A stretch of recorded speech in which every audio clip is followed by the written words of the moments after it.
সেই ছবি দেখুন। জল পাচ্ছেন না উত্তরবঙ্গের মানুষ, আর এখানে জল অপচয় করা হচ্ছে। জল অপচয় রুখতে এবার নয়া বিল আইন আনতে চলেছে রাজ্য।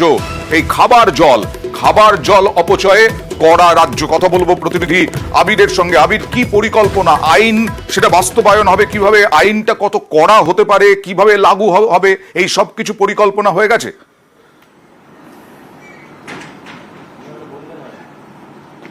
বিভিন্ন ধরনের অভিযোগ জমা পড়েছে। সেই অভিযোগের প্রেক্ষিতে বলা হচ্ছে পানীয় জল ব্যবহার করা হচ্ছে নার্সারির কাজে, শিল্পের কাজে, কৃষি জমির বিভিন্ন কাজে। এছাড়া এই জলের অপব্যবহার হচ্ছে, তা বিভিন্ন জায়গা থেকে অভিযোগ এসেছে।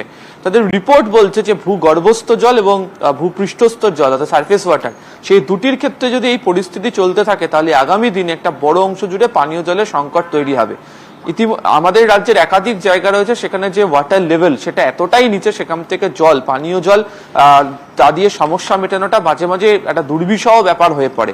এবং তারই মধ্যে দাঁড়িয়ে যদি কেউ পানীয় জলের এই ধরনের অপব্যবহার করেন সেটা যথাযথ নয়। তো এই পানীয় জলের অপব্যবহার রোধ করার জন্য বিধানসভায় বিল আসতে চলেছে। সম্ভবত আগামী অধিবেশনে সেই বিল আসবে এবং অবশ্যই এই বিল করা হবে এবং সেখানে যারা পানীয় জলের অপব্যবহার করবেন তাদের বিরুদ্ধে কড়া শাস্তির বিধানও থাকতে চলেছে। ইতিমধ্যে আইন দপ্তরের সাথে জনস্বাস্থ্য কারিগরি দপ্তর আলোচনা শুরু করে দিয়েছে। এর পাশাপাশি মনে করিয়ে দেওয়া হচ্ছে যারা বিধায়ক বা যারা জনপ্রতিনিধি রয়েছেন তারাও যেন এই জলের অপচয় রোখার জন্য তারাও যেন পুরোপুরিভাবে বিভিন্ন জায়গাতে সচেতনতামূলক প্রচার শুরু করেন, যাতে পানীয় জলের অভাব এভাবে যাতে না হয় সেই বিষয়ে বার্তা দিয়ে রাখছে রাজ্য সরকার। ওকে, আর এদিন জনস্বাস্থ্য কারিগরি মন্ত্রী কি বললেন এই বিল আনা সম্পর্কে? এবং এখানেও বিজেপির মুখ্য সচেতক শঙ্কর ঘোষ তিনি আক্রমণ করলেন সরকারকে। আমরা ডাবগ্রাম এলাকায় 5খানা জল প্রকল্প, যার ব্যয় 52 কোটি 35 লক্ষ এবং পরিবার 31,137টি, এই 5টি প্রকল্প মধ্যে 4টি প্রকল্প 2024 ডিসেম্বরের মধ্যে শেষ করব। আমরা লক্ষ্যমাত্রা রাখছি 2025 ডিসেম্বরের মধ্যে আমরা পশ্চিমবাংলার প্রতিটি পরিবারে পরিশুদ্ধ পানীয় জল পৌঁছে দেবো মাননীয় মুখ্যমন্ত্রী মমতা বন্দ্যোপাধ্যায়ের নেতৃত্বে, এবং তিনি প্রতিনিয়ত তদারকি করেন। আমি ব্যক্তিগতভাবে জানি ট্যাপ ওয়াটার থেকে যেভাবে জল নষ্ট হয়, অনেকে এই পানীয় জলকে যেভাবে বাড়ির কাজে ব্যবহার করা হয় এগুলো সঠিক নয়। কুয়োর মধ্যে পাইপ ফেলে দেওয়া হয়, এগুলো বন্ধ করার জন্য যে কোনো উদ্যোগকে আমি সমর্থন করি। কিন্তু দেখতে হবে এই সমস্ত বিষয়ে বারবার করে কর্পোরেশন স্তরে অভিযোগ করা সত্ত্বেও, পৌরসভা স্তরে অভিযোগ করা সত্ত্বেও কিন্তু কাজ হয়নি। ভবিষ্যতে হবে কিনা বিল আনা এক জিনিস, কার্যকরী করা আরেক জিনিস। এটা গেল বিধানসভা। লোকসভায় দাঁড়িয়ে অভিষেক বন্দ্যোপাধ্যায়, ডায়মন্ড হারবারের তৃণমূল সাংসদ, তিনি দাবি করেছিলেন কেন্দ্র বঞ্চনার শ্বেতপত্র প্রকাশ করুক। এ রাজ্যকে বারবার বঞ্চনার অভিযোগ করে এসছে তৃণমূল। আজকে লোকসভায় দাঁড়িয়ে অমিত শাহ সেই বঞ্চনা নিয়ে কি জবাব দিলেন দেখুন।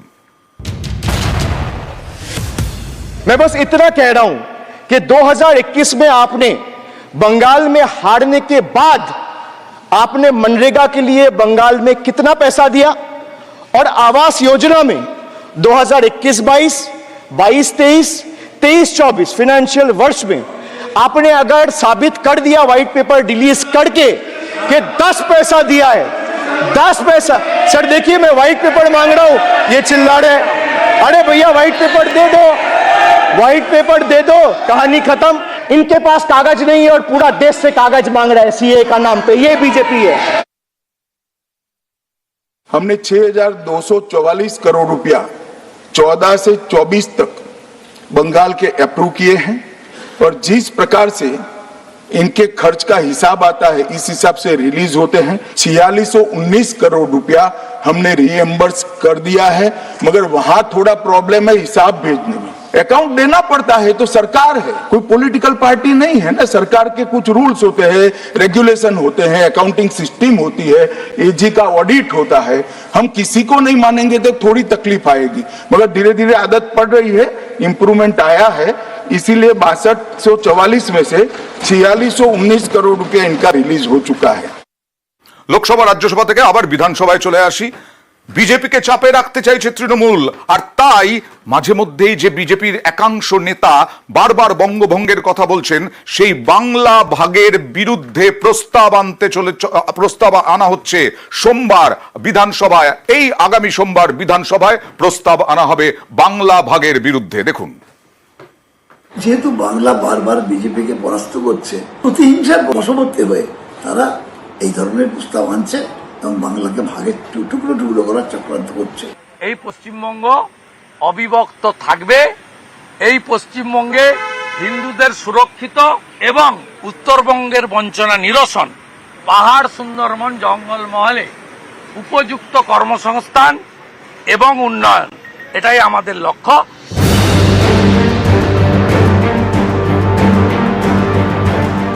বাংলা ভাগের চক্রান্ত করছে বিজেপি, এই অভিযোগে সরব তৃণমূল। তার আঁচ এখন বিধানসভাতেও। আগামী সোমবার অর্থাৎ 5ই অগস্ট বিধানসভায় বাংলা ভাগ বিরোধী প্রস্তাব আনছে তৃণমূল। সম্প্রতি উত্তরবঙ্গকে উত্তর পূর্ব কাউন্সিলের সঙ্গে যুক্ত করার প্রস্তাব দেন কেন্দ্রীয় প্রতিমন্ত্রী তথা বিজেপি সাংসদ সুকান্ত মজুমদার। তারপর মুর্শিদাবাদ মালদাকে কেন্দ্রশাসিত অঞ্চল করার দাবি করেন ঝাড়খণ্ডের বিজেপি সাংসদ নিশিকান্ত দুবে। এই সুকান্ত এবং নিশিকান্তর সুরে সুর মেলান মুর্শিদাবাদ এবং বহরমপুরের দুই বিজেপি বিধায়ক। এই সুযোগে পৃথক কোচবিহার রাজ্যের দাবিতে ফের সরব হয়েছেন বিজেপি রাজ্যসভার সাংসদ অনন্ত মহারাজ। সোমবার এ নিয়ে বিধানসভায় সরব হন মুখ্যমন্ত্রী মমতা বন্দ্যোপাধ্যায়। বিজেপির দিকে চ্যালেঞ্জ ছুড়ে দিয়ে বলেন, বঙ্গভঙ্গের হয়ে যারা সওয়াল করছেন তাদের ক্ষমতা থাকলে বিধানসভায় আসুন, ভোটাভুটি হোক। এবার বিধানসভায় বঙ্গভঙ্গ বিরোধী প্রস্তাব আনছে তৃণমূল। যেহেতু বাংলা বারবার বিজেপিকে পরাস্ত করছে, প্রতিহিংসার বশবর্তী হয়ে তারা এই ধরনের প্রস্তাব আনছে এবং বাংলাকে ভাগে টুকরো টুকরো করার চক্রান্ত করছে। যে বিজেপির মধ্যে আবার কেউ কেউ বলছেন যে বাংলা ভাগ করার কোনো প্রশ্নই ওঠে না। আমরা রেজলিউশন আনছি এই কারণে যে প্রথমত বাংলার মানুষের কাছে একটা বার্তা দেওয়ার জন্য, to be united against this conspiracy. আর দ্বিতীয়ত বিজেপির যারা বলছেন আমরা এই ভাগ চাই না, তারা ফ্লোরে আসুন এবং বলুন তাদের বক্তব্যটা। তাহলে আমার মনে হয় যে বাংলা ভাগের এই চক্রান্তটা রুখে দেওয়া যাবে। আমরা উত্তরবঙ্গের বঞ্চনা নিয়ে আমরা অত্যন্ত কনসার্ন আছি, আমরা চিন্তিত। ডক্টর শ্যামাপ্রসাদ মুখার্জি 1947-এর 20 জুন এই হাউসে হিন্দুদের জন্য দিয়ে গেছিল পশ্চিমবঙ্গ।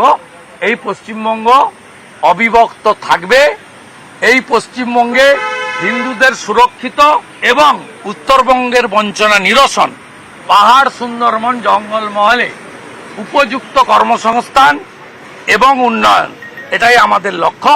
বাকিটা সোমবার দিন এই রেজুলেশনে আমাদের পার্টির যে স্ট্যান্ড আছে কমপ্লিটলি ক্লিয়ার করব। পর্যবেক্ষকদের একাংশের মতে বঙ্গভঙ্গ বিরোধী প্রস্তাব এনে বিজেপির ওপর চাপ বাড়াতে চাইছে তৃণমূল। এ নিয়ে বিধানসভায় আলোচনা হলেই বিজেপিকে আক্রমণের সুযোগ পাবে তৃণমূল। বিজেপি বাংলা ভাগ করতে চায়, এই অভিযোগে ফের তারা সুর চড়াতে পারবে। এছাড়া বিধানসভায় প্রস্তাব আনা মানে সেটা সাংবিধানিক রেকর্ড হিসেবে থাকবে।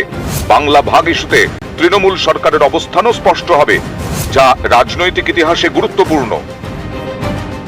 নিউজ 18 বাংলা। রাজনৈতিক কৌশল আরো একটি, তা হলো মমতা বন্দ্যোপাধ্যায় লোকসভা ভোট মিটতেই আবার জেলা সফর শুরু করছেন। কোন জেলায় প্রথম যাবেন দেখতে গেলে থাকতে হবে।